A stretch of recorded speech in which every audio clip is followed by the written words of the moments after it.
And there we go, everyone. We are back again for another fantastic conversation on Friday Night Counter Attack. We are rocking, we are rolling. I just don't know what's going to happen with the European Championships because it's the first time I'm not sure who's going to be winning the tournament because France look like a clear favorite. Portugal were my favorites, and we're talking about the quarterfinals today. So this episode will be coming out on Friday morning, the morning of two quarterfinals, two epic quarterfinals, and the Saturday will be where two of the other quarterfinals will be as well. So if you're listening to this on the Sunday, Monday, Tuesday, Wednesday, Thursday, or the next Friday, oh, this is our predictions for before. And we thought, you know what, instead of going for a live stream, let's just have it as a normal podcast because one of the people on the conversation today won't be here over the weekend. So you're going to have to find out at the end of the show who's actually going to be in Germany covering England versus Switzerland. And there's me, and there's a very famous football commentator who has a bunch passion for the game, he has a bunch of charisma. And because he's always on the podcast, he likes to save that for his commentary. So Joshua Adu Donkor, good to have you back on the podcast, my friend. Good to see you doing well. How's everything going? Yeah, all good. Enjoying the tournament, enjoying the Euros. Good to be back on the pod. Looking forward to breaking it down with you. The four times that we have, and they're juicy, they're tasty. So yeah, let's get into it. But I'm all good, man. How are you? I'm very good, thank you. I'm very, very pleased with what we've got going on so far. I'm really happy to see that we've got four excellent ties to talk about today. And for our listeners, as you expect, we normally do drafts or we do top 10 lists or we do throwbacks. This is just straight previews. You're going to be here for it. Like, share, subscribe, everything. We're looking forward to seeing these iconic games. And let's get straight into it, just like Joshua said. Joshua, as the podcast is going to go, I'm going to ask you for your first thoughts. I'm going to ask you for your best players. I'm going to ask you for weaknesses and the key battles, and I'm sure you'll be doing the same with me. And there'll be four games to talk to each of us about as well. And I'm going to give you the lucky one of talking about potentially what could be the best game at this Euro 2024, Spain versus Germany. Let's hear your initial thoughts, Joshua. Let's go. It's the tie of the competition. At this stage, it's the pick of the bunch. It's quite fitting. It's the first game. Hopefully, the ones that follow can follow suit. Two of the most impressive sides, I think, at the tournament.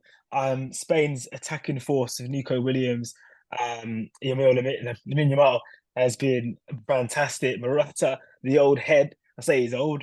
He's just Don't be young. ageist. We don't like ageism on this podcast. Come uh, on. he's been fabulous for them, and the hosts have been efficient. Germany are the well-oiled machine, getting results. They've not lost. Drew 1-0 to Switzerland, of course, and their last group stage game did what it needed to do against Denmark. And I'm looking at this game as big battle between Rodri and Cruz. Of course, we all know that Cruz. I don't know where you've been if you don't know. Cruz is retiring from football after this tournament. So this could be his final game, and he's up against one of the best, if not the current best, central defensive midfield in the world at the moment, Rodri, with Spain. So you just have matchups across the board, and it's a hard one to call. And I think the Call what is it. it Call style? it. What's Call your it right. first instinct? First instinct. Spain, What are you going for? Spain to win. Spain to win. Okay. Spain to So win. with me, I mean, great insight, great first impression on this incredible game that's happening on Friday night as well. It's literally Friday night counter attack is going to happen from Germany or from Spain, which would be fantastic. Plug in our podcast, which they will be inadvertently doing as well. But I don't know. I have a feeling that Germany, if they are to become European Championship winners in 2024 at home, I'm gonna have to take a leaf of what Travis said on WhatsApp as opposed to because it's not on the podcast today, but Travis said on the podcast, the winner of this game between Spain and Germany could quite rightly become the champions of Europe because of what they've got. They're the two most informed teams in the tournament so far for me. They're the ones that play the most aggressive, expansive, attacking football for me. And at the end of the day, I think they've got the most quality, especially in the final third in attack and in midfield. I know we like to make our fun about Kai Havertz as well. But before we get on to Kai Havertz, you mentioned it earlier, Rodri versus Toni Kroos in this midfield battle. What's your initial thoughts on that, Joshua? I feel the way Germany have been playing in this tournament, they've not been over reliant on Cruz. We saw in the first game against Scotland, he was able to spray balls, but Gundogan and Havertz and Musiala and I have to say Andrik, Nagelsmann's Robin Andrik. and Andrik, of course. Nagelsmann has just got a really front six that's really good. You're not relying on Cruz. Whereas Spain, you saw, they went 1-0 down to Georgia on Sunday. Rodri fired it, them level. He's the guy that's sitting and letting players like Ruiz, who's probably not having the best form come into the tournament, shine. I mean, have you been impressed with Fabian Ruiz. Fabian Ruiz, I've been impressed with for a couple years now, from when he was at Napoli to when he was at PSG. But the way I described it to a work colleague today, I was saying the fact that Lamine Yamal and Nico Williams get to spread their wings so much in attack, it gives that freedom in midfield to Fabian Ruiz, to Rodri, and you're seeing more of it with Pedri. But Pedri, we expected, but Fabian Ruiz scoring a goal from outside the box was absolutely fantastic. His header against Georgia was literally clinical as well. He might be the star of the tournament for Spain. I know we're talking about Williams and we're talking about Lamine Yamal, but Fabian Ruiz has been there and Mm. done that for a good couple of years now. But now it's going into the tournament and he's very much relied upon now, which is great to see from a Spanish point of view, Joshua. But Fabian Ruiz will have a very, very big battle against Toni Kroos. And the fact for me, it's the battle of the DMs as well, like you said, Rodri versus Andrić, because they're the ones who allow their attacking players to flourish, to have some flair in their game, to be a bit more free. And annoyingly for England, Declan Rice doesn't do that as much as Rodri can do, as Andrić can do. But we'll get on to England later as well. Obviously, Spain have played Germany in the European Championships back in 2008 in the final. Do you remember where you were when you were watching that, Joshua? I just remember Philip Lahm making a mistake, and annoyingly, Liverpool's main man at the time, Fernando Torres, scored the winning goal. I think it was in Vienna as well. Yeah, it was. It was a good tournament. 2008. It's one of the favourites. Because England weren't there. That's why it's so Because good. England weren't there. Yeah, everyone loves a bit of that. I love the ball, the black and it was like a grey ball, wasn't it? With like Mm. black. I don't know what you even call that, but black patches. It was like And spots, yeah. It was like spots, yeah, black spots. spots. Yeah, yeah. Torres was phenomenal that tournament. It was his tournament. It was kind of like I'm here. I'm a winner. I might not win stuff with Liverpool. I'm going to win stuff in Spain. If you know what I mean. And Had that to was kind get of that like in Germany, and also yeah, always. It was always. kind of also the change of like guard for like Germany. I know they got to the semi-final, from correct, in 2010 in South Africa, but we're used to Germany always getting to later stages. 2002 World Cup final. Obviously, '06 they lost to Italy in dramatic circumstances. So they're Semi-finals always as well. going, yeah, they always go into the deep of the tournaments. But that was kind of the defeat that started a little dip, I would say, just a little dip. And of course, we saw it happen in 2014, 18, etc. Well, it wasn't 2014, but Mm. 2018 and 2022, and obviously 2020 in the Euros. They're good So battles. I mean, formidable you go. side, Germany, though. Yeah, Formidable side. yeah. And but from that game as well, that was the birth of Spain arriving. In terms of the international front. No. Why do you look at that for? You don't agree? No, I agree, but it's bad times, isn't it? Because it's like every single international tournament, who's gonna win Spain? Who's gonna win Spain? Who's Oh, gonna win okay, Spain? And it just yeah, happened. And you're just like, and it's yeah, international football, and it involves South American teams, African teams, North American teams, Asian teams. Who's gonna win the World Cup in 2010? Spain. Got to the yeah. final. And it's just no one knew how to combat it. And that was unfortunately down to Germany not being able to combat it. One of the strongest teams in European football at the time. And they just couldn't combat that Spanish side by Luis Aragonés as well in 2008. But um, before we move on to the next game, two more questions as well. Big weaknesses. I need to talk about the fullbacks from both Yeah. teams, actually. Marc Cucurella and David Raum. So both are left backs and then both right backs. You've got Danny Carvajal and Joshua Kimmich. So the way I'm looking at it, Joshua, is for Germany, who's more susceptible to be taken for pace? Would it be Kimmich or would it be David Raum? Because for me, I think Joshua Kimmich will have a torrid time against Nico Williams coming up in this game. I think it's going to be very, very difficult for a boy on red hot form from Spain to not slow down against Joshua Kimmich. Joshua Kimmich will try every trick in the book, but remember, it's going to be very, very difficult for him to keep up pace-wise. And David Raum, if he does start at left back against Lamine Yamal, he's going to be in for a tough time himself, but he's got a bit more pace about him as well. It's just about Kimmich using his game intelligence to slow down Nico Williams. How do you see it from Spain's wide men versus Germany's fullbacks? I think where Spain have the upper hand over Germany, and it's Germany's biggest weakness going into this game, because you're up against Williams and Yamil, who are superb in great form. And as you Lamine said, Yamal. It's a Lamine tongue twister, I Yamal, know. I know it's a tongue twister. Lamine Yamal, Some right? people are saying Lamau. I'm like, no. Lamine Yamal. But Lamine Yamal, I don't want to disrespect the young man. He's absolutely stunning as a footballer. But him and Williams the other side, they're going to cause most defenders problems. And what they are so good at is going to target Ram and Kimmich going backwards. And actually, I think you're going to see Andrić and you're going to see Kroos double up. And you're going to see, I think they're going to double up on those guys. And you may see a German side sit a bit deeper. and use Musiala and Vert to get the ball from a Cruz Andrew from those positions to utilize that and kind of hit Spain on the counter attack. How do you see it? So it's I don't see how they can't. For me, this might just be me, but if I'm Germany, I may think about putting Emre Can in there as well. Can and Andrik, and then you got Raum, you got Kimmich, play Cruz as a third midfielder, drop Gundogan for this bit, and then just have Sane, Havertz, and Musiala as an attacking three who can burst on the counter attack against the Spanish side. Because realistically speaking, if you do go defensive, you nullify their main threat going forward, and pace isn't something that German defenders are blessed with unless your name is Antonio Rudiger. And Rudiger's playing centre back against Alvaro Morata, former Chelsea teammates as well, which will be quite fun to see as well. For me, that's going to be the key battle. Looking at Antonio Rudiger, we've talked about him previously on a live stream about how important he is to the German centre backs as well. Because when you take him out, that's a big gap in quality from Anton to Koch to Antonio Rudiger as well. But Alvaro Morata, someone for me who gets very much disrespected everywhere he goes because he is a solid striker. He's just known more for his Chelsea days of not being the most clinical strikers. He's paid a lot of money to come to Chelsea. But that's kind of what I'm looking for as well. Can you see any other key battles from your side, Joshua? You think, you know what, Spain have got to watch out as opposed to Germany have got to watch out? Yeah, I do think that you look at the central defenders for Spain as a whole. You know, you look at Carvajal and Laporte up against Havertz because Havertz has been really effective in this tournament, Yeah, dropping in those Carvajal at right pivots. back, and you got Lenormand from Real Sociedad at centre back. Yeah, Yeah, and Laporte, those two. I just think the whole defensive unit, because we spoke about the fullbacks for Germany and Cucurella and Carvajal. I feel Musiala and Wirtz, they either get really close to Havertz or they spread themselves wide. And I Mm. think Havertz, he goes into positions that defenders don't like.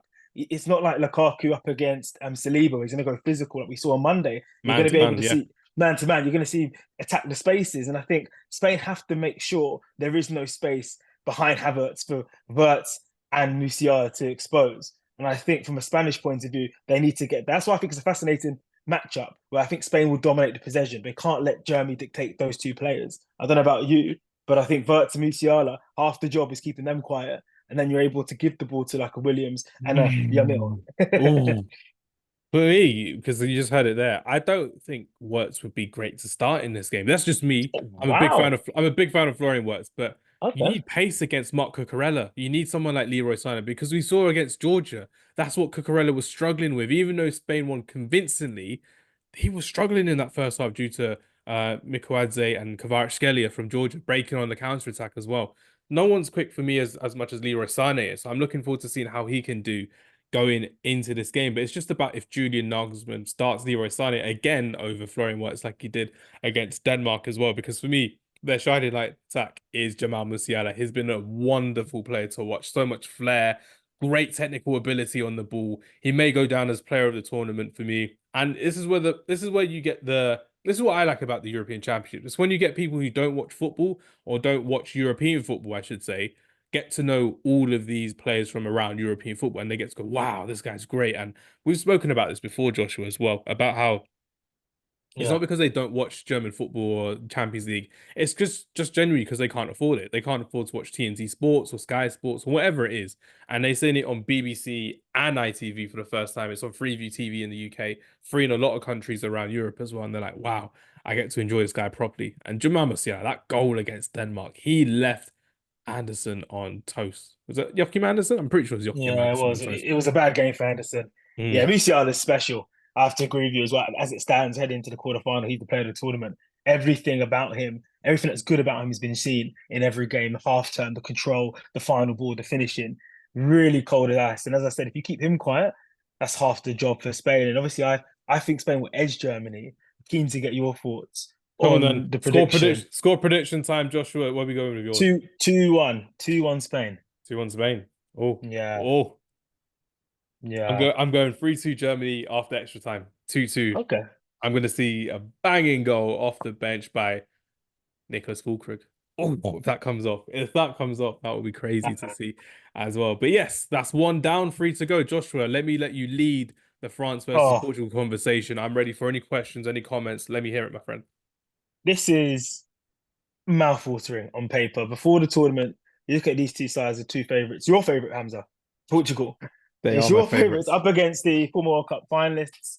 Do you know what's funny as well? Yeah, The notes I put down. I was like, when was the last time they played? Oh yeah, 2006 semi-final in the World Cup. No, it was 2016, Hamza. Come on, get a grip with myself, man. That was the final where Ronaldo literally had his injury and Adair came on. And I said it recently as well. That's one of the biggest failures in French football, not qualifying for the group stages in the 2002 World Cup or qualifying from the group stages, not winning the Euros in their home tournament. For me, it's a curse, isn't it? We've seen that with England in 2000. We've seen that with England in Euro 2021. We've seen that with France in Euro 2016. We've seen it with Portugal against Greece in 2024. No, we've seen it with Portugal against Greece in 2004. yeah, What yeah. is it with teams that can't win in their home nations after being in the final? Maybe that could happen with Germany. We never know. Yeah, well, I mean, that's the kind of a reason why I think Spain will win that game. If you look at France, Portugal, France's history in the European Championships in this century is so fascinating. If you think about, you say 2016, they went out last 16 to Switzerland. They're huge, huge favourites. Obviously, they started the century winning it golden goal in Euro 2000, Trezeguet. So I they're bet you did that rich. on the playground as well. That Zidane volley before it's a volley Oh, from Zidane. It man. was a Trezeguet volley. Come on It now. was brilliant, brilliant. That's been, anyways, I don't want to go and start my nostalgia bag at all. I need to go back in France, Portugal today. France, Portugal, for me, is the game where Mbappe arrives in You this sure? tournament. You sure? I think it's the game. I've seen a lot of France so far, and they're tentative. They're Gareth Southgate light, or maybe heavy. I don't know yet, but they're Own very goal defensive. FC. Their own goal They're FC so far. yeah, they're due a goal. They're due a goal, and they're due their marksman to turn up. And I think they're balanced. Portugal, for me, I don't know if you're a fan of the program The Boys. I don't know if you watch it, Hamza. You know where I'm going with this one. The fact that you're laughing, I'm glad you watch it. You know ball. Hamza knows ball and he knows TV programs. But anyone listening and watching with The Boys knows that the main character, Homelander. And main villain, once you know who Homelander is, and someone online has said Cristiano Ronaldo is like Homelander. Once you It's know not who like Homelander is, it's not like and Homelander. It's just so funny seeing all the memes. The funniest thing about Ronaldo being compared to Homelander is Tony Starr, the actor who plays Homelander, has started posting Ronaldo quotes on his social media. I've seen that. And I'm like, Yeah. what? I'm like, he's just falling for the narrative, man. It's fantastic. And all of his recent posts about like the upcoming episodes on his Instagram, it's just like Sue and CR7. And I'm like, Yeah. what is going on with this? It's just one person's random comparison, a couple of memes, and they made one of the most popular characters in modern TV to compared to one of the most famous athletes of all time. It's crazy. See, no, But once you see, I can't get rid of it. I'm I love sorry, I it. can't. I like, I mean, I love Ronaldo for all the hate in this. I think what he's given to this sport. No one can take that away from him, and that's an obvious statement. But you could be surprised how much hate he does get. And when he was crying on Monday for the Slovenia game, but they're just not balanced with him. And I don't know about you, Hamza. Is it time for Ronaldo to start on the bench?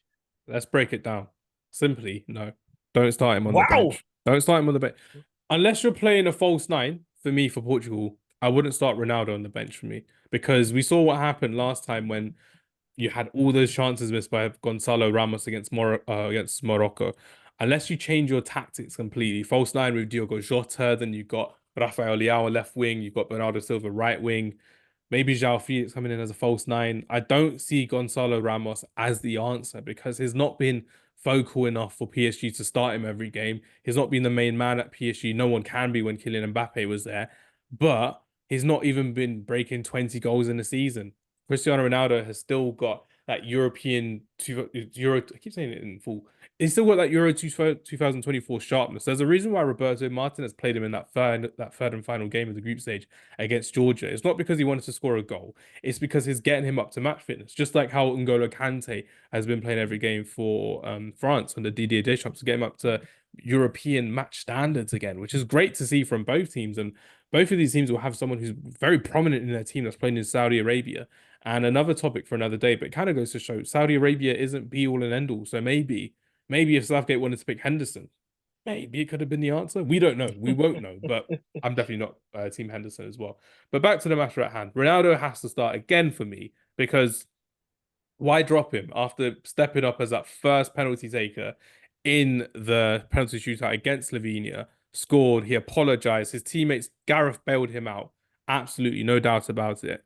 But that's kind of where Ronaldo has to kind of say to himself, he won't, but maybe this has to be a Martinez job, maybe Bruno Fernandes, maybe Ruben Dias, where they have to go, actually, you know what, Cristiano, you're going to have to take a back seat on some of these free kicks. You could do that in 2008. You could even do that in 2018. But actually, it's 2024 and we may need you to rein it back a bit. We need you in the box. We don't need you coming to the ball like you see all the time in the first half, trying to get a few touches. Come on now, stay in the box. We'll get the crosses in for you. We've got João Cancelo one side, Nuno Mendes flying down the left wing on another side. And we're going to have some crosses in the box for you to finish. You're going to have some tap-ins. You're going to have some opportunities. And if there's one time you want a chance to fall to someone in the box against France, William Saliba, Dayot Upamecano, who would you want, Joshua? Gonzalo Ramos, Diogo Jota, or Cristiano Ronaldo? Ronaldo every day, isn't it? Yeah. I think for me, I'm not on the side of. I agree with you. I think you have to start him. I was playing devil advocate there, but my problem with Ronaldo and Keep this playing it. Portugal I love side, it. I love it when you play devil's advocate because no one else does. And it's just like, yeah, you, yeah. No, this is great. I you, love it. It's got me you thinking. have you have to start. I mean, it's Ronaldo for God's sakes. What Mm. is it, sixth Euros? It's 20 years ago he made his debut. Is it sixth or seventh? Six. Six. It's Euro six. It's six. 2020. You looked at me Euro like it 2000, was Euro 2004 was literally my first 20. tournament watching the Yeah, Euros. Probably yeah, yours as yeah, well, yeah. respectively. Yeah, yeah, yeah, yeah. He gets to the final. 2008 gets knocked out. He gets 2012 gets knocked out in the knockout stages. 2016 he wins the damn thing. Yeah. 2021 gets knocked out by Belgium. This he recently said as well that this is last Euros. Yeah, yeah, which I think is a big statement because Ronaldo never talks like that. He never says the word last. Yeah. I would have thought this was 2021 would have been his last Euros. Mm. He's obviously eyeing up the World Cup in 2 years' time. But I think the change that Portugal need to get the best out of Ronaldo is to play football. So He when you saw get his into mate those, Tony Cruz as well. He's like Tony Cruz is gonna be playing his last ever game for Germany when he next yeah, plays as yeah, well. So maybe it's time for both of them to bow out on a high as well. They could meet in the semi-finals potentially as well. yeah, that'd Uh, be a cracker. I think Absolutely. I just think Portugal need to stop trying to look for him all the time and go forward. They need to They're just just play used football. they're used to seeing him all the time because sometimes like, even Rafael Leao, there's a chance in the first half against Slovenia. Bernardo Silva one side on the right, Ronaldo on the left hand side, and he went for Ronaldo even though Bernardo Silva was in more space. But it's like okay, cool. But Ronaldo does slow down the transition in the attack. For me, I like to see him on the end of chances, not trying to build up the chances as well. One final topic on Portugal before we move back to France and finish off our Mm. conversation, Joshua. Pepe, 41 years Oh, old against brilliant. Marcus Thuram, against Kolo Muani has been fantastic, but he had a very, very big mistake, which was almost a Yeah. fatal mistake to his Portugal career. It could have been his last in legacy when Benjamin Sesko went one-on-one on goal in Leipzig against Diogo Costa, who is now the new Portuguese national hero. Do you start Pepe again with Ruben Dias? 100%. I think that was down to management. Roberto Martinez had to get him off. He's Mm, playing over, he's nearly playing 120 minutes at that age. And what's harder to play as a forward, striker or centre back? Both difficult, but have the difficulties. And at that point, you're playing against a youthful striker, 6 foot plus, and you're gonna make mistakes. He was solid the whole game up to that point. You have to absolutely. start Pepe. He's their rock. He's their solid. And Portugal have kind of been bundling away, just like France, into this quarter final. They need their big players, big personalities, their mainstays to play. Ronaldo and Pepe, who's had a fabulous career. And I think he's having a good tournament, but it will be a different challenge with Thuram. But will he start Thuram up front? Or would he go with Olivier Giroud? Or would he go Mbappe down the middle? Because we've Kolo seen Muani. Deschamps, we've seen Deschamps shuffle his pack throughout this tournament. What would you do? So when we're looking at France now, we can't look at France as France are the best playing team in European football because in reality, Joshua, they never have been. They've never been the most exciting team to watch in European football. They may be the best, but they're the best for a reason because I remember in the 2018 World Cup under Didier Deschamps as well. Everyone kept saying, "Oh, they don't play all their attacking players at once. Oh, they don't do this. They don't do that." But the thing with France is they keep it perfectly balanced. They used to play midfield of Matuidi, Kante, and Paul Pogba, then Griezmann, Giroud, and Mbappe in the 2018 World Cup. Now they've had to change out Giroud for Marcus Thuram, and Marcus Thuram is less of a focal point than Olivier Giroud, and Giroud would allow Mbappe to make runs off these chances that it have from knocking the ball long from Hugo Lloris as well. So a few of these changes have kind of been tweaked by Didier Deschamps to try and change their way that they're playing.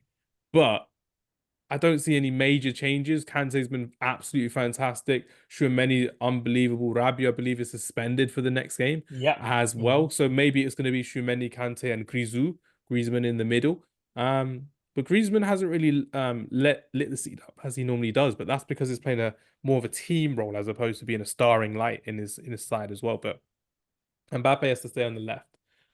Marcus Thuram. If it's me, I'd start Kolo Muani. Here's the guy that's got the goal. Here's the guy on form.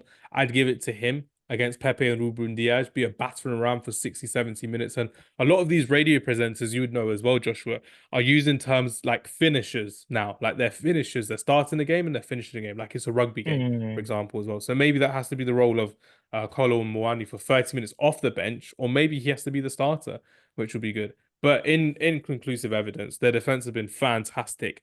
Their attack just hasn't clicked yet, Joshua. I don't know why. Can you see any reason as to why? Because they were very, very poor in attack against Belgium. Yeah, I think they're lacking a natural number nine. I mean, Mbappe's probably got has better joy from the left. That's something that's going to be rumbling into next year with if he plays number nine for Real Madrid. I know he's got the number nine shirt going there. Vinny too, obviously. There's a comparison between Mbappe at 18 at the World Cup compared to at 25. And it's basically because everyone knows who Mbappe is now. They know how to set their team up to face Kylian Mbappe. Back in 2018, they never saw him as that world-class threat that he is. And he is that world-class threat now. And now you're going to see that against Portugal as well. I'm sure Paulina and Vitinha will sit back a bit deeper, 5, 10 yards deeper, to help out with their right back, João Cancelo as well. But this is where, like you said as well, does Thuram start? Does Kolo Muani start? I mean, I would start Giroud personally. Have a vocal point because I think Portugal have been struggling against sides that have a structured attack. Get Mbappe on the left, have something else to focus on. Because what you said is that we know what Mbappe's strengths are. We know how to nullify that. We know if we Mm. keep it to the touchline, we'll double up twice, like Belgium did. The goal that Koumani scored it was an own goal. It kicked into the ground, hit Vertonghen's leg into the net. It was lucky. Or I would play Dembele on the right, Mbappe on the left, and Drew up front. And then you have your finishers to come on, like your Koulibaly's and your Thuram's to switch it up. Because you want a physical battle, Pepe Drew. That's quite tasty, that, isn't it? It's very enjoyable. I mean, Giroud has been very, very. He's been an all-time top goal scorer for France, which is crazy to say out loud, but he is at the end of the day. And he's been there for a reason. He's done that multiple times for France in different tournaments, and maybe it is the case where you need a physical presence against Pepe to kind of wear them down until the 70th, 80th minute as well. But I still think it could be own goal FC for France. I still think it could be a big, big shock. But I'm going to back Portugal in this one. I think there's a togetherness with Portugal that we've now seen after the Ronaldo penalty miss. I'd like to hope that Portugal finally get their act together in terms of their midfield because they're too slow in midfield for the players that they have. Vitinha, who got rejected by Wolves, remember, once upon a time, absolutely balling for PSG and absolutely fantastic for Portugal in this tournament as well. I'm going to go for a Portugal 2-1 victory against France. How about you, Joshua? I'm going 1-0 Portugal. Oh, sorry, 1-0 Nice. France. Sorry, 1-0 France. 1-0 France. 1-0. Yeah. Own goal 1-0 again? France. Own goal No, again? no, Mbappe to shine, Mbappe to break through. I think Portugal need to play football and not play to Ronaldo and understand that there's better options. And I think with Saliba, Upamecano, they have a good two central defenders, a good defensive unit. Teo Hernandez was excellent against Belgium as well. They Mm. just have the defenders are dealing with threats very well, and build up is good. And I think with that, I think France will find a way to score. It's their fifth game in this tournament. They've got to score. They can't rely on own goals. You'd hope, like with Or the talent they penalties. have, or penalties that they've got to score from open play. And they've already played not a big nation, but they've had a big game already in this tournament with Netherlands and Belgium too. Two Yeah. nations that have that experience as well. They know that they're under the caution those games and it really falter. So yeah, I'm going with France because I think overall they'll be able to topple a Portugal side who I still think are trying to find their identity and they do have a problem with Homelander up front. Goodness sake, man. I'm gonna have to clip that when I get back as well home. I'll just be giggling. Imagine if I listened to this podcast on the weekend. I'm like, oh, why am I giggling so much? I was bloody Homelander as well. Someone that Homelander actually needs to go and have a visit with is Gareth Southgate because he needs to kind of pressure him into playing some better football. Joshua, before we got onto this conversation, you sent me a link, a very, Hmm. very articulate link from a very well-known newspaper that actually Gareth Southgate may be looking to change his formation against Switzerland because at this moment in time, Switzerland are looking very, very solid. I mean, they drew against Scotland. They did very well against Germany to draw, only for a last-minute equalizer from Nicholas Fulkrug. And they were very convincing against Italy. It's tough times for England right now, but before we get into the overview, just let me hear your first thoughts. Would you change formation against Switzerland? Yes, 100%. England need to change something. I Please, let's think do for me, it. Let's this do this it. has changed. This has changed the whole podcast. I was going to come here to Let's slag change it now. this. Let's change it now. To play that back three This makes podcast sense could have been Slovakia versus Switzerland for all I know. That's crazy to think about. easily. Literally. Yeah, could have. Yeah. I mean, what when you're having your first shot on goal on target in 95th minute, you probably deserve to get out of the tournament. But with England, something has to change. You know, a question I've been hearing this week, talking to friends, listening to podcasts, waiting for this one, making my notes, is we're playing like this for a reason. We're playing negatively because Gareth Southgate is worried about the defense and he just wants his match winners to win those games in moments. And at the moment, they're doing that. We saw that on Sunday. It doesn't matter how late it happened. Kane, Jude stepped up. Okay. Now, a lot of people, including our dear friend Travis, I hope he's enjoyed the podcast, Travis. wants change, wants us to play expansive football, want us to, like Spain, Germany, have an identity and make us exciting. Now, I don't know if that's possible. And this is a question I'll ask you, Hamza. Is it possible for England, even if changing to a possible back three, to change their style so quickly to come up against, in my opinion, one of the top three sides we've seen in this tournament who look set and ready? Is it little Okay, too late? okay, Is it little okay. too late, Hamza? That's my Okay, question to you. it's not too late at all. It's not too late. Remember, for our listeners, one of us here are going to watch this game in the stadium, so we'll find out later on as well. So this one with England versus Switzerland, we've done previews already. This one's going to be a bit more of a tactical deep dive in England versus Switzerland because Switzerland have been on fire. They had a 3-4-3 formation against Italy, and I remember coming home. It was at the same time as the Cricket World Cup final, India versus South Africa. How the hell, India? How did you win that one? That's crazy. Match fixing. That's all I'm saying, Joshua. It's match fixing at all. But Joshua, we have to get into the nitty-gritty of it. The way I see it, if we do start a 3-4-3 formation, I'm just gonna say off the bat. Pickford, then a back three of Walker, Stones, and Konsa. A midfield four of Trent, Rice, Mainu, Saka. An attacking three of Bellingham, Gordon, and Kane. I know Foden wants to stay in there. I know Gareth will want to stay in there, but we've lacked runners all tournament long. There's a reason why I've been banging the Marcus Rashford drum since May, because he should have been in this squad, even with the form that he's in. Jared Bowen cannot be trusted. Eberechi Eze cannot be trusted.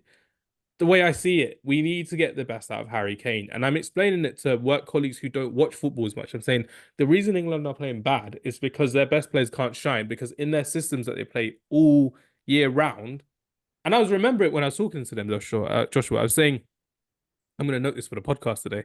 I was saying, when Bellingham plays at Real Madrid, he doesn't play with Joselu and Brahim Diaz every single game. He plays with Vinicius Jr., he plays with Rodrigo, he plays with Valverde.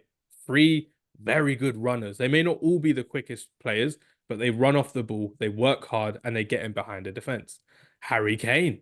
Why has he done so well at Bayern Munich this season? It's definitely not because of that defense and that leaky goalkeeper, Manuel Neuer. It's because Leroy Sané, Serge Gnabry, in and out. Kingsley Coman, in and out. But you still got pace around him. Jamal Musiala, reliable. Pace around him, going above and beyond to get past their defense. And they do it time and time and time again. Who's doing that for England, Joshua? Kyle Walker. Bukayo Saka. End of story. That's it. That's all I'm saying. Yeah, I think it's a clear thing, isn't it? You look at the squad, runners, that's the key word for England. You look at the last 8 teams in the tournament, they all have runners. Turkey, Netherlands, runners, France, Portugal, runners. Players that can run with the ball and create space. England have lacked that throughout. Foden's looked static. Saka's been nullified. He looked lively when he went to left back. It Yeah. was a bit of a joke, wasn't He it? had Like, more oh, play space Saka left in back. that. He Had had more more space at left back. space. It was more natural. And that's what you're correct. You can change the formation, but the personnel is still important. Mm. Harry Kane is a important player for England. I don't subscribe to the notion of criticizing him. We need more support around him, not to remove him. But he has to play. I don't get why people have criticized him as well, because you can see it in his Spurs days. Who was he playing with? Heung-min Son. He had Lucas Moura with him at times. He had Eric Lamela with him at times. He's had runners for days. Dele Alli behind him too. Christian Eriksen, not so much of a runner, but he'd do the job for Harry Kane to be free, and he did. It's But fantastic to see. it's so slow in the midfield, though, isn't it? Rice Because and they all Maino just picking pass the the ball up. feet. Yeah, They all yeah, pass the yeah. feet in the middle. It's crazy. So And the person who's been uh, playing very well passing to feet is Kobbie Mainoo. And even Kobbie Mainoo got a bit fed up in that second half. Was like, you know what? Let me try and have a couple shots here and there. Let me try and dribble through. And you're like, come on, this is what we're expecting. Cole Palmer coming off the bench. Let's see something from him. And we do see something from him. You can tell there's a bit of unrest in the camp from the outside looking in, because for Ivan Toney to be subbed on for 30 seconds, 90 seconds left in the game, I would be furious. I'm like, this is my only appearance at a major tournament. You didn't take me to the World Cup in 2022 in Qatar, and this is what's happened. If that goal yeah, didn't happen, yeah, we'd be complaining for yeah, a whole week about what happened as well. But yeah. let's move on to something positive, because let's keep it positive, because Switzerland are doing very well. Big battle in the midfield. Granit Xhaka, Kobbie Mainoo. Let's hear your thoughts, Joshua. Big night, big night. Yeah, big. It's going to be late afternoon. Mm, For one of us, he's going to be there. exactly. Mainu is going to be a big night for him because Xhaka is the dark arts king, and not dark arts in terms of being quite a sly player, being quite dirty, but he knows how to perform for Switzerland, and he's been performing in this tournament. He's the linchpin of that fantastic front six. Vargas and Doy and Berlo. Next team's got Freuler, all in that midfield. Missing one other player, I can't think of the top of my head. I don't know who the other midfielder is out of the six.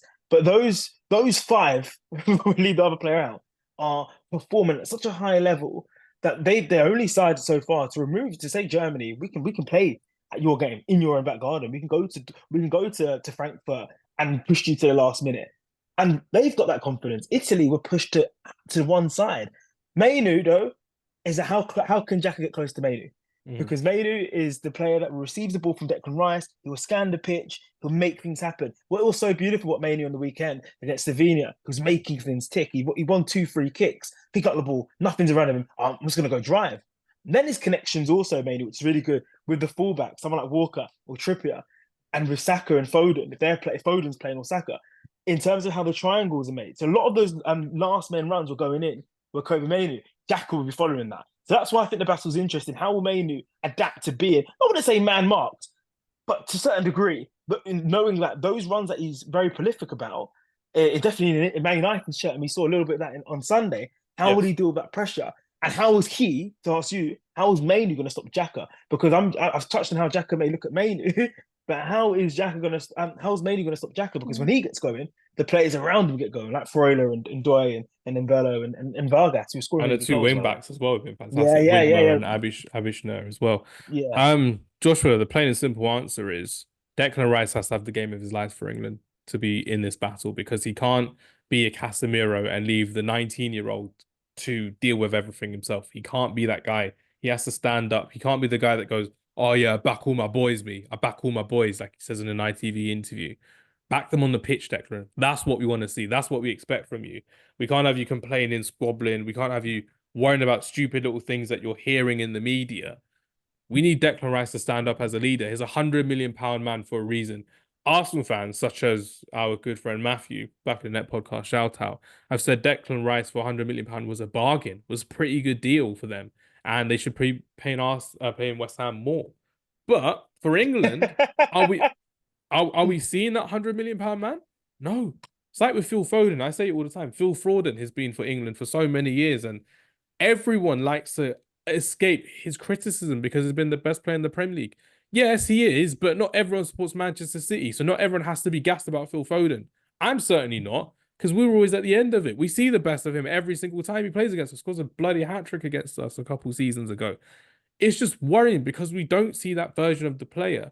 And maybe the formation change is the best thing to get the best out of these two number 10s. Let's get clear. Bellingham 10, Foden 10. Then you've got Rice and you've got Mainoo behind holding the ball, possession play. This is how we beat Switzerland. Oh, we've mentioned this in the past, haven't we? In previous Mm. pods and in chats as well. And we've just mentioned it in the previous game we were previewing in France, Portugal, Didier Deschamps picks the balanced side. Yeah. I don't think Gareth Southgate's doing that. No, picks his Foden and best Jude. names, not his Yeah, best yeah, players. picks his names. And we made this mistake already in 2006. It's frustrating to see players in the media, Roy Keane, Rio Ferdinand, Gary Neville talk about just fit them all in. You were part of that team where you Yeah. tried to fit in Scholes, Gerald Lamps, and it didn't work. And we look back now and how do we not make it? Because we're playing Paul Scholes left wing and we didn't play Michael Carrick. You wanted to put Barry. We've seen this movie before, and that's what's As worrying. I said to Sarah on a previous podcast, shout Sarah, doing absolutely fantastic for Sporty Yeah, TV. yeah. Great work as well. I was speaking to Sarah about it on our podcast last week, and I was telling her the story about Roy Hodgson when he had Roberto Carlos at Inter Milan. Have you heard this story before? No. So Roy Hodgson was the manager of Inter Milan back in like 1997, 1998, and a young Roberto Carlos was at Inter Milan. And we all know Roberto Carlos is arguably one of the greatest left backs in modern football, maybe of all time. And Roy Hodgson played him at centre mid. Why? Because he couldn't defend as well as other defenders back in the time. And Gareth Southgate's doing the same thing with Trent Alexander-Arnold. What has Trent done to nullify being left out of the team? Because I know you gave him the number 8 shirt, Gareth. I know you wanted him to play midfield to look good, but he looked good in midfield in November against Australia, for example, in a friendly when you played the B team. He looked good in the qualifiers when you're playing the likes of like Liechtenstein and Andorra, San Marino. He looked good then. But when you're playing against top opposition in bigger stakes, bigger tournaments, and is getting pressed all the time, don't break his confidence. Play him in his natural position. Play him where he's worth, because this is what, the 4th tournament that Trent could have possibly been at. 2018, he was a bench player. Bench because Trippier, Walker, and Ashley Young, of all people, were in this team doing very, very well. 2021 Euros. He was injured before the tournament in the final warm-up game and he missed the tournament. So Reece James came in to step in for him as well. To Qatar, 2022. I think he played 1 game against Wales. Didn't come on against France. Didn't play against Senegal, I don't believe either. And we're wasting great talent at our fingertips. Literally, it's right here for us to actually go, you know what? Let's play one of the best right backs in the world.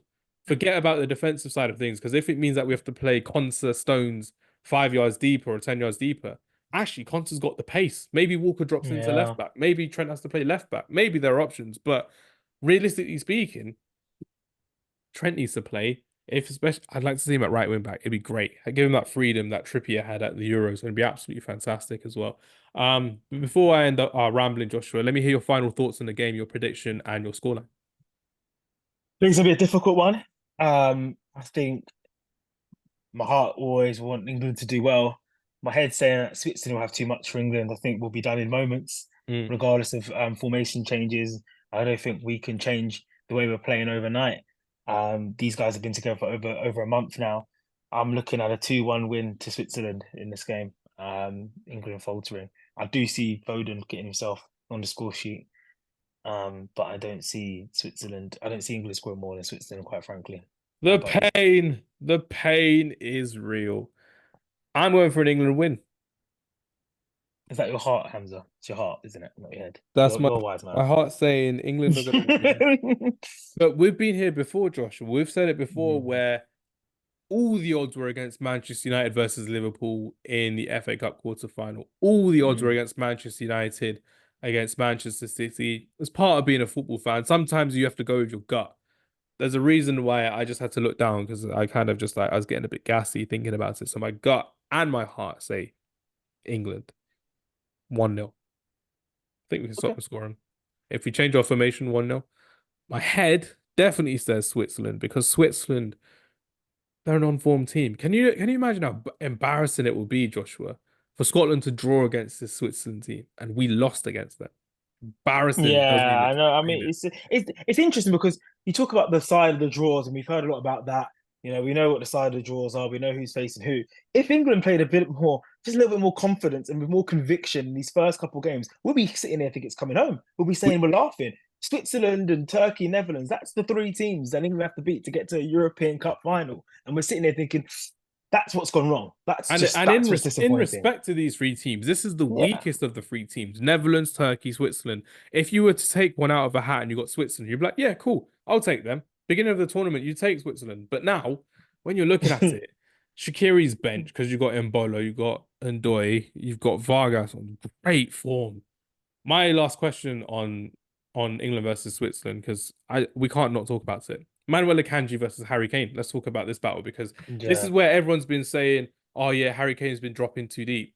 Blood, has been his natural game for 4 years since Jose Mourinho yeah, came into Tottenham Hotspur. yeah, It's what we love to see Harry Kane do. But when there's no runners around him, what can he yeah, do? And this is where Akanji can get a bit unstuck in as well because he's had a lot of attackers up against him. Scamacca was a big one as well for Italy. When he had Che Adams against him as well for Scotland, Fulkrug in the second half against yeah. Germany as well. This is where I think they will be in a big advantage for England against Switzerland. What do you think, Joshua? Yeah, there is a vulnerability to that central defense. Shares there as well. And you saw Scotland on the break hit them up with that Scott McTominay goal, Froko, as you said, against Germany. And the thing is, for all the criticism of Harry Kane is saying, he's still getting goals. Yeah, The players that scored for England playing Bundesliga and playing La Liga. They don't play in the Premier League. No Premier League players scored for England at the moment. And Kane scored two different types of goals. A poacher's goal against Denmark. Walker whips it in. He stood there at the right time. And then the goal on Sunday is brilliant because he doesn't stop. He's watching the ball. He's not looking at Eze's shot. Oh, that's gone wide. Or Tony. He's just waiting for that ball to go in the 6 yard box. So I find it baffling when a player scored 30 plus goals for a new club in a new environment. He's still hot. He's still too hot to handle. And Akanji is susceptible to so many errors. And I think that defense, that's where England can win this game. That's where England can win this tournament, is mm. by playing to Harry Kane's strengths, playing to our offensive players and bringing them on at the right time. If you drop a full forward and you bring them on at a certain point, you can't drop Harry Kane. For me, that's just a silly thing to even suggest. I The go understand a little bit, but I don't get it. He'll uh, win that battle. yeah, he'll win that battle. He'll win the war as well eventually, which would be great. I need to see Harry Kane win a trophy with England. It needs to happen. It definitely needs to happen I after don't know this. about that, but he might win. I don't know about that, but Wins and losses, wins and losses. It can happen, Joshua. yeah. On to our final game as well. Netherlands were very convincing against Romania, especially in the second half as they beat them 3-0 in Munich. Shout out to my friend Waleed who went there as well to watch it. And my boy Ralph. My boy Ralph. He didn't Your make it, boy, Joshua. My not my boy. boy, I not my I boy. love Ralph Rangnick. I'm a big I fan was, of what he's done. I was a big fan I'm, of him being an Austrian manager. He was fantastic. When Austria went to Sweden and I went to that game and I was like, damn, he's got Austria balling out. And they were balling out for the whole year. But a special wonder kid, and I'm gonna say wonder kid, I'm gonna say star boy. I've had a bit of heat from that on social media for saying, "Oh, you star boy too much, Hams." Probably do. But when Arda Güler comes onto the scene, when he shines, and when Demiral scores 2 goals as a centre back in around the 16 game in Leipzig again, come on now, come on now, Joshua. Turkey are not here to mess about. They are here to play the game. They're here to be everyone's dark horse once again. This is where you get to ask me questions about Netherlands versus Turkey. Let me hear it, Joshua. how impressed have you been with Turkey this tournament? Because for me, I think Not in all their very. group stages, have you not been impressed? Not very. Wow. Okay. Not very. That's The way I say not very is mostly because I have a lot of Turkish friends, and a lot of Turkish friends like to tell me about how great their team is. There's a difference between very good and great. So I was expecting a big result against Portugal, and they were a bit all over the place. Bayindir, our goalkeeper for Manchester United, had a stinker. So did that defender as well, who passed it back to him. But kind of like England in a way, Turkey are kind of relying upon moments. It's just the fact that their moments happened a lot sooner in this tournament, which meant for them, their confidence has gone sky high. Their fans are elated. Their presence in stadiums is felt. And I'm really excited by them. But this is the game where I think if Turkey win against the Netherlands, this is where everyone has to go, actually, hold up. Yeah, Turkey, they're here to stay. They're here to make another tournament their own, whether it's by the fans, whether it's by the players, whether it's by the media, the coach, Vincenzo Montella, former Fiorentina striker, if I remember correctly, Joshua, if you're going Mhm. back in our nostalgia days as well. But yeah, I've not been impressed with what I've been told, but that's probably my past expectations of Turkey as well. We've seen them get to a semi-final of a World Cup, for goodness sake, in 2002, gets into the semi-finals of 2008's European Championships as well. Imagine if England played Turkey. Imagine if England played Turkey in the European Championship semi-finals in 2024 in Germany. Pandemonium. Joshua will hit the streets of North London. It will be crazy. It'd be What about mad. It'd you? be mad. Anything to Um, retort on Turkey? I've enjoyed them every time I watch them. I didn't watch the Portugal game, which is the one they lost 3-0. Mm. But the Georgia game, they were fantastic. Georgia were good opponents in that game as well. But yesterday against Austria, they were the first team that really went with Ralph's team, Ralph Ragnick's Austria team, and said, we're gonna go for it, stone for stone, fist for fist, and they got out of it. And Udagula, I mean, listen, there's this thing about Real Madrid. Ever since they've missed out on Neymar, they're buying any wonder kid that moves, especially in South America, because they heard about Neymar. Anyone who could kick ball, we got to buy him. There's no way, boss. Look, we've seen Endrick go to Real Madrid, but he is showing why he's rated so highly. It's His exciting. goals, his It's assists, exciting. yeah, and also just the haters in the comments. You don't say star boy a lot, but in this modern day football where football is just tactical and there isn't enough star boys, we have to praise the star boys, Why and not he is big a them star up? boy, and he is a star boy. Odegaard is a star boy, especially for Turkish football to have someone like that to play historically in terms of the flair, with He plays like respect, he's to from the history. Spain. He plays like Yeah, he's with the from respect, yeah, Germany. Plays like he's from you know, Argentina. it's fantastic to see, and I think this fixture is an interesting one. We've constructed a little document ahead of this podcast, and there's a question: How are we seeing a possible winner from this tie? Because Oh, Netherlands have gone under the radar. Netherlands have gone down under the radar. They've got a top goal scorer in Gakpo. They've bounced back from adversity in this tournament, not solid beating defense too. France. Solid defense Yeah, too yeah, against solid France. defense. Haven't they got the goal this out against France? They I'd say got battered, but they were defeated well against Austria. Mm, They had that great topsy game. turvy game. Yeah, really good game. They were behind in that game 3 times, and they bounced back, got the job done yesterday, and now they're up against Turkey, possible semi-final for a team that's never won a major competition, the biggest nation, arguably historically, in terms of giving the game, that's never won a competition out of Euros and World Cup. Yeah, Netherlands have won the Euros. They won it in 1988. did they? Yeah, man. Oh, wow. It's England. It's England who haven't won the Euros. No way. Yeah, man. Netherlands have been a big nation for a long time because of Van Basten. That's why Van Basten has his name to himself. It's the World Amazing. Cup. The World Cup. That's my bad. Nah, it's all good. It's all good. Right. So much to process in this, but if we break down Netherlands, let's go back to front of Netherlands. Goalkeeper, he's a Florian Wirtz look-alike. Right keeper, second choice keeper at times with him, always rotated.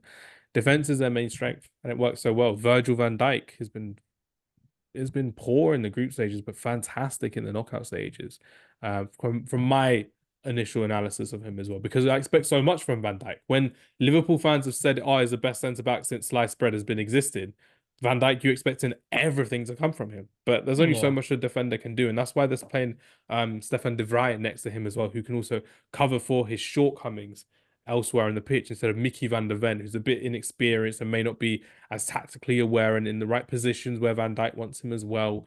And it kind of goes to show that actually Ronald Koeman, who I kind of wrote off before the tournament, and Netherlands, who I kind of wrote off before the tournament, they're doing that thing again, Joshua. They're going to get to a quarterfinals, a semi-finals, maybe a final, whilst kind of just going the easy route, like we tend to see with the Netherlands as well. If they beat Turkey, and let's say they play Switzerland or England, they could be facing Germany, Portugal, France, Spain.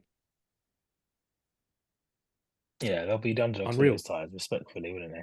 Unreal. But Cody Gakpo, we can't not talk about him as well. Yeah. Memphis Depay is the captain. You've got Xavi Simons, who I think is absolutely fantastic in this number 10 role. But Cody Gakpo, he's one of those players who you just see light up for his country. It's been fantastic to enjoy. And I can say enjoy because there's no malice because it's a Liverpool player. He's been a very fun player to watch. But realistically speaking, that's where the imbalance comes for Netherlands. And that's where Turkey can actually exploit this as well, because you've got Xavi Simons, you've got Memphis Depay, who may be dropped. He may be dropped. I don't see if he should, but he may be dropped against Turkey. And Cody Gakpo, who's been their best attacking player so far. That right wing position isn't really solid, Joshua. You've got Jeremy Frimpong, who's right wing back, Mm. right winger extraordinaire for Bayer Leverkusen. Not really hit the spot for Netherlands under Ronald Koeman. You've got Steven Bergwijn, someone who left Tottenham, gone back to the Eredivisie, not really been his former self as well. We've had lots of injuries. There's no Berghuis who's really playing as well. They're not really going to go for another attacking player. But Donyell Malen, for me, scored 2 goals off the bench against Romania. If they are to go hammer and tongs against Turkey, Malen, Xavi Simons, Gakpo, Memphis Depay. That's a strong front four for me, Joshua. What do you think? I think what's really exciting for the Netherlands is that you name and play that on form. I know the Spoiled for players. choice Yeah, because they have attackers that actually run past defenders. That's what I like about it. yeah. And once you got that in your I'm arsenal, jealous. yeah, I am as well. I mean, I never thought I'd be jealous of Memphis Depay and Gakpo and Marlon, but here we are, Gareth. Here we are, Learn a Gareth lesson Southgate. from Koeman, Gareth Southgate. Come on You now. know, but that's why they're in the. That's why they've gone far to this tournament. Even in those games they've lost, Netherlands are scoring goals. Other than they know France, they got two against Austria, they got a couple against Romania, three against Romania, and Turkey actually going into this game, they've conceded every game this tournament. Leaky defense. Yeah, very leaky defense. There's been at least three goals actually also in all their games for both sides. So there's going to be goals in this, especially with how Gakpo is performing. I think he's been really good. He's taken that mantle at a really good World Cup back in 2022. He carried that PSV form into that World Cup, and he struggles to really be effective for Liverpool. But when he wears that Dutch shirt, he's clinical and he's exciting. As you said, he's quite exciting to watch. I quite like him. He plays a bit of power, a bit of ferocity in his play, which he lacks at Anfield. And that breeds confidence. And they look like a confident side. They look like they're behind Ronald Koeman as well. They all have that, their roles in terms of the defence, what you're saying about Van Dijk and his partner. And not Especially with having the someone. midfielders that they've had injuries. De Bruyne out injured, Frankie De Jong Yeah, injured, as well. Koopman is Yeah, injured. yeah, They're two young G's yeah. coming in, Veerman, Reinders, Schulten. I've been told you have to kind of gargle when you say this guy's name. Shooting. Yeah. Schulten. I'm not even gargling it. Schult. Can't even say it properly. Oh my God. Schulten, Reinders, Veerman have been pretty good centre midfielders, and Wijnaldum coming off the bench every now and then as a bit of an old head, kind of just slowing down the midfield play as well, which has been very good to see from the Netherlands. So Yeah. maybe they're just a team that no one really expects, but they always kind of get there in the end, if you know what I mean. And maybe this could be the time where they get there in the end as well. So final topic on this game before we kind of wrap up with our predictions as well is this is for me. The experience of the Netherlands versus the inexperience of Turkey. Could that kind of benefit Turkey in a way? Because they have nothing to lose. They have no fear in this game going in. Isn't it? It's It's in a massive Berlin. opportunity. It's at the It's Olympic a Stadium. It's going to yeah. be the tournament final stadium as well. All to play for. It's a massive opportunity for both these sides to make a European Cup semi-final for their nation. I bet Turkey will look into that game mass confidence after the Austria game, because you look at Portugal, that was a big disappointment. Everybody thought it'd be more level to get Yeah. battered, not battered, but to be pushed aside the way they did on paper anyway, from that result to play an Austrian side. And what was quite good about last night's game is that there was a bit of jeopardy. They did leak the goal. It wasn't just plain sailing. They had the character to kind of see that result through. Bit more Um, game management, yeah. Slowing the yeah, play yeah, down when yeah, needed. yeah. So they're picking up experience, and both these sides are kind of having an up and down tournament, but they're making themselves go through. Mm. And I think they do have something to lose, because they might look back in a couple of years and think, well, we could have beaten Turkey. We could have beaten Netherlands from their perspective. And then who knows that if you're Netherlands and Turkey, you are looking at England and Switzerland like, yeah. No, you are. You It's are true. looking. It's true. You're looking You're like looking at England. Switzerland like you're I looking can at take England, England. Switzerland. Yeah, you're looking at if England played the way they've been playing in recent games, but even if they do switch up, you're thinking that's one heck of an opportunity to get Joshua, to a man, come final. on. I can't believe we're saying this in June or in July. Sorry, we're in July now. Turkey Yeah. are looking at England going, yeah, we can take them. And it's true. It's true. We were struggling against Slovenia and Slovakia. We needed, Against that's Denmark as well. yeah, respect. You got to be respectfully. These are Respectfully, nations that. we struggled against Serbia, but it's the craziest thing. Yeah, yeah. So, Let me get your final prediction and your final scoreline for this game, please. I think Netherlands do it 3-1. 3-1. I think the attack. I think Gakpo. I think just the time Depay joins the party for them. I think they're defensively solid. I think Turkey will be in the game. I think Erdogan will be creating opportunities. It's important they take the lead first for them to go through.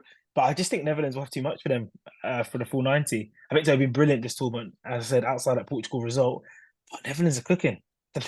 They're dark. These two are dark horses. All As I I'm said, saying is Turkish food is better than Dutch food. That's all I'm saying, Joshua. There's a reason. There's a reason why Turkish teams are going to be cooking as well. Oh my goodness, Pete. I'm going to say it. 4-3 Turkey after extra time. It's going to happen. We're going to see a bad boy game in Berlin, Olympic Stadium. Turkey will be there. I'm not going to be in Berlin, but I will be in Germany, which will be great because it'll be fantastic. Because after the England versus Switzerland game, I'll rather be elated, FaceTiming everyone. Oh my God, we're in the semi-final, or let's just get home. Let's just watch the game. Let's just relax because it will be very, very difficult. But what hasn't been difficult is this excellent conversation regarding the four quarterfinals for the European Championships. And a big thank you to my good friend Joshua Adu Donkor. Joshua, before we wrap up, any more closing messages, I do have to ask you, has there been a favorite moment from this tournament for you so far? We are recording this before the quarterfinals have happened, but has there been a favorite moment or a favorite team for you at Euro 2024? I really enjoyed Turkey against Georgia, that opener. Mm. You know, the goals there, the passion, goal Balkan and goal and football. score. Yeah, it was beautiful. Georgia going up for the corner at the end, and then Turkey getting the goal to make it 3-1.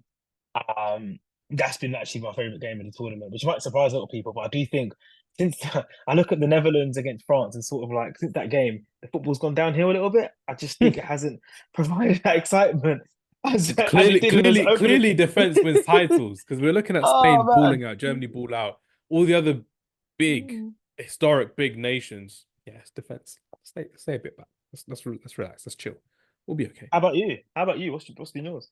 My favorite moment, it can't not be Jude Bellingham's overhead kick because my wife is looking at me thinking, "Don't say this on camera," but I'm gonna say it on camera. I mean, finished work, come home, perfectly fine. I'm in time for the game, which is great. We're watching the worst game of football ever. My wife goes to sleep. She goes to sleep. She gets so bored of it, and I'm understanding why. I'm there, literally on my haunches, going, "This is not happening." As you know, Joshua, unless I'm by myself, I don't use my phone during games. I'm always messaging Yeah, at yeah, halftime or at full time. And then he fudging well does it. I'm not gonna swear because I don't like swearing, but he fudging well does it. Clutch man Jude Bellingham comes up with an overhead kick. Mark Guehi heads it back. Bellingham overhead kick. The audacity. And I can swear on my life, Joshua. I can swear on my life. I've never lost my rag with a game like that for England in my entire life ever. And this is me. This is for everyone listening, by the way. You're probably like, oh yeah, this is normal, Hamza. We lose our rag all the time. But for me, who's so cool, calm, sophisticated, yeah. You for are. me to be punching the floor, for me to be wailing in tears and actually crying, I was 90 seconds away from flying all the way to Germany I love it. It's about the first. to watch Slovakia versus Switzerland. I was about to go to watch Slovakia and I was going to support Switzerland. I was on Sports Direct looking at Switzerland kits because I'm like, there's no way in hell I'm supporting Slovakia. I'm going to support Granit Xhaka and Jan Sommer, for goodness sake. I'm going there for a reason, for a purpose. But no, Jude Bellingham saved my European adventure, which is amazing. And I'm going to go watch England versus Switzerland. It's going to be a fantastic trip regardless. It's going to be amazing to look back at these as memories. But the fact is, still a lot of people, Joshua, like to say, oh, what if you go if you lose? I still go. Ah, I still go. You don't no, not go. no. I was FaceTiming my friend who was at the game. And I've never been so uncomposed on a phone call in my life. And there's a FaceTime call when he can see me wailing. And he's on the other side in Germany showing me the players. And I'm like, this is incredible. Yeah. What a moment. What a moment. And I'm punching pillows. I'm hitting the ground. And like I said, for some people, oh yeah, Hamza, this is all. For me, it's not normal. For me, I'm just like, yeah, cool, good goal. This was not, yeah, cool, good goal. This was, you effing saved my holiday, Jude Bellingham. You saved my summer. And whatever happens in this game, I know I might be looking back in hindsight, thinking, why are you saying this all, Hamza? I'm going to look back on it thinking, it's still a great moment. The expectation is there to have a good game. The expectation to see England do well. And at the end of the day, Joshua, if England do win against Switzerland, you will be one of the first people I'll be FaceTiming. I'll do a group FaceTime actually with our group on WhatsApp, and we can see the emotion coming from my face because to be truthful, England fans deserve a bit of hope, a bit of prosperity, really, with the crap that we've been watching at Euro 2024. Hopefully, this is a game where it all clicks for England, but it's always hope with England. It's never expectation anymore, which is unfortunate to say under Gareth Southgate. But yeah, that's my closing message. Any closing messages from you, Joshua? I think that was nicely done, as you always say. That was nicely done, Hamza.